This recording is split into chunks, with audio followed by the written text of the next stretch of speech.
اب گیمیں ہیں.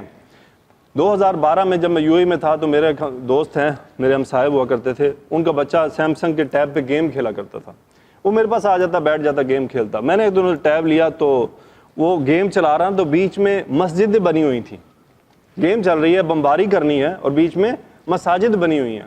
اچھا, مسجد پہ اگر آپ بم گرائیں گے تو وہ جو پوائنٹس ہوتے تھے وہ زیادہ ہوتے تھے.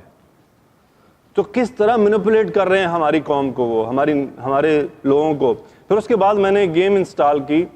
مجھے تب گیموں کا شوق ہوا کرتا تھا. اس گیم کا نام تھا IGI تھا شاید. مجھے اس طرح کی گیموں کا مجھے بڑا شوق ہے جس میں سنگل وہ مارنے والا ہو اور کچھ مشنز ہوں اور اس کے اندر بندہ گھومتا رہے گلیوں میں اور مارتا رہے.